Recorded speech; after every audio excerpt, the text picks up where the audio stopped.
Assalamualaikum warahmatullahi wabarakatuh. Perkenalkan, nama saya Novi Hairunisa dengan NIM 2105040130. Di sini saya akan membahas materi tentang surat berharga.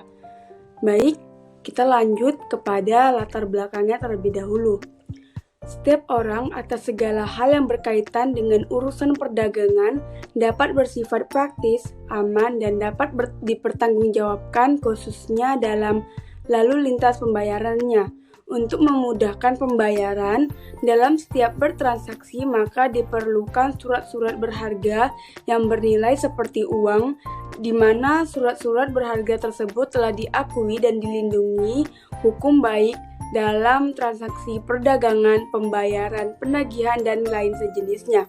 Ini menandakan bahwa masyarakat tidak lagi bertransaksi menggunakan uang secara mutlak, melainkan masyarakat dapat menggunakan atau menerbitkan surat berharga yang sudah dikenal dalam dunia perniagaan seperti wesel, surat sanggup, cek, dan biliet giro sebagai alat pembayaran kredit.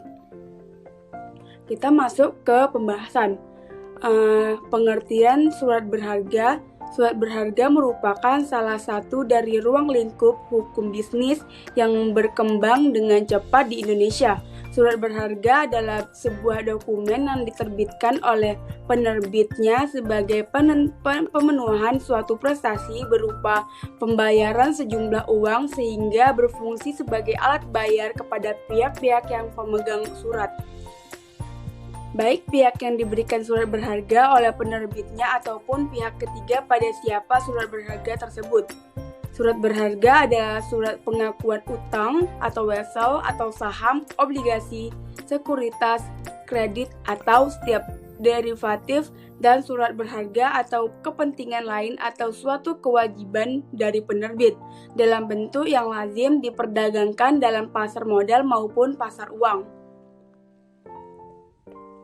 Adapun syarat-syarat berharga, yaitu syarat formel, menyebutkan nama atau jenis surat berharga secara jelas, lalu memuat atau mengundang persyaratan kesanggupan janji pemerintah atau kewajiban yang tidak bersyarat, yang isinya dapat berupa surat-surat perintah membayar, surat hak tagih keuangan atau kebendaan, alat kredit atau dan sebagainya.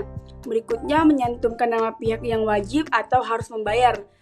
Lalu menetapkan nama tempat pembayaran, menyebutkan tanggal dan tempat surat berharga tersebut diterbitkan oleh atau ditarik, lalu harus ditandatangani dengan atau tanda stempel dari penerbit atau penarik yang sah. Hal ini tergantung kepada subjek atau siapa yang menerbitkannya, biasa individu, badan hukum, atau yayasan. Syarat yang berikutnya yaitu syarat material. Adanya perikatan dasar atau sebab-sebab yang sah, merupakan hak tagih untuk mendapatkan pembayaran uang atau penyerahan kebendaan, lalu dapat dialihkan dengan cara endorsement, cesi, atau peralih dari tangan ke tangan. Berikutnya tidak dapat dibatalkan oleh penerbit atau penarik. Terakhir, tersedianya dana dan bendanya jika pada saat penguangan atau penyerahan. Adapun unsur-unsur surat berharga. Surat bukti tuntutan hutang ialah perikatan harus ditunaikan oleh penandatangan akta. Pemiliknya menerima akta itu mempunyai hak penuntutan kepada orang yang mendatangani akta tersebut. Lalu berikutnya pembawa hak ialah pemegang hak untuk menuntut sesuatu kepada debitur yang berarti bahwa hak tersebut melekat pada akta surat berharga seolah-olah menjadi satu atau senyawa. Terakhir, mudah diperjualbelikan, yakni agar surat berharga yaitu mudah diperjualbelikan, maka harus diberi bentuk kepada pengganti atau on order atau bentuk kepada pembawa atau on tender. Berikutnya kita membahas fungsi surat berharga. Yang pertama, sebagai alat pembayaran, surat berharga sebagai sebuah dokumen penting memiliki fungsi yang setara dengan uang, dalam artian memudahkan terjadinya kegiatan bisnis. Yang kedua, membawa hak surat berharga berfungsi sebagai pembawa hak dalam artian bahwa tanda adanya pembuktian lebih lanjut.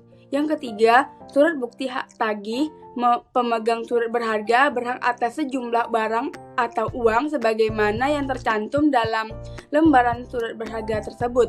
Yang keempat, instrumen untuk pemindahan tagihan dalam artian bahwa pemilik surat berharga tersebut dapat memindahkan hak tagih kepada pihak lain dengan mudah sekali. Adapun pergolongan surat berharga, penggolongan surat atas tunjuk dan atas pengganti menjadi 3 golongan, yaitu yang pertama surat berharga yang mempunyai sifat kebendaan misalnya konsumen, yang kedua surat berharga yang mempunyai sifat keanggotaan misalnya saham, yang ketiga surat berharga yang mempunyai sifat tagihan utang atau utang piutang misalnya wesel, cek, surat aksa, promis, dan kwitansi. Surat berharga dalam lembaga keuangan yaitu yang pertama surat berharga yang dikenal dengan dalam lembaga keuangan bank misalnya sertifikat deposito, simpanan giro, dan cek. Yang kedua, urat berharga pada lembaga keuangan non-bank misalnya efek atau pasar modal dan interbank cash money. Yang ketiga, surat berharga dalam kegiatan perdagangan internasional misalnya bill of lading atau consignment, dokumen barang seperti invoice atau faktur, dan polis asuransi. Adapun jenis surat berharga. Surat berharga dalam KUHD yaitu wesel, cek, surat sanggup, kwitansi, dan saham. Sedangkan surat berharga di luar KUHD yaitu biliet giro, travel check, credit card, dan MCO.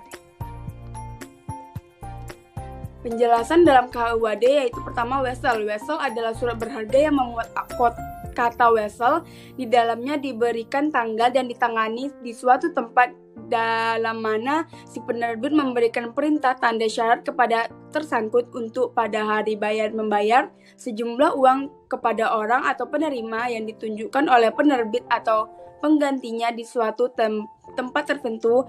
Pengaturan wesel diatur dalam bab ke-6 buku KUHD pasal 100 hingga 173. Yang kedua ada cek. Cek adalah surat berharga yang memuat kata cek dalam mana penerbitnya memerintahkan kepada bank tersebut untuk membayar sejumlah uang kepada orang yang namanya disebut dalam cek. Penggantiannya atau pembawanya pada saat ditunjukkan dapat diterbitkan atas nama kepada pengganti atau kepada pembawa, diatur dalam bab 7 buku 1 KUHD pasal 178 hingga 228. Berikutnya, surat sanggup adalah surat berharga yang memuat kata accept dan promise dalam nama penerbit menyanggupi untuk membayar sejumlah uang kepada orang yang disebut dalam surat sanggup itu atau penggantinya atau pembawa pada hari bayar. Diatur dalam bab 13 bab 6 KUHD pasal 174 hingga 177.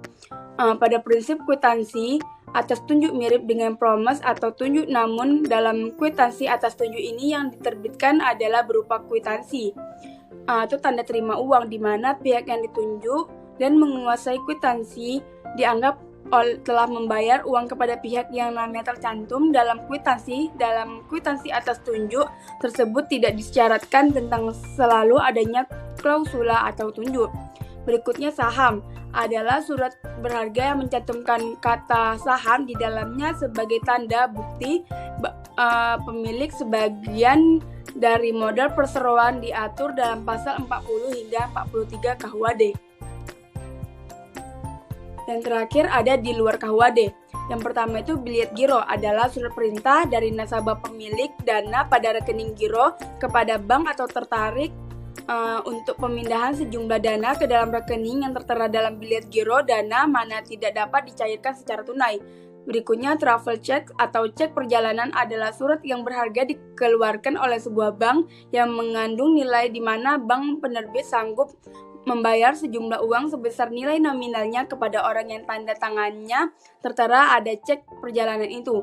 Selanjutnya credit card atau kartu kredit adalah kartu plastik yang dikeluarkan oleh issuer atau bank atau lembaga keuangan lainnya yang fungsinya adalah sebagai pengganti uang tunai. Berikut saja yang bisa saya sampaikan. Saya Novi Hairunisa, saya akhiri wabillahi taufik walhidayah. Assalamualaikum warahmatullahi wabarakatuh.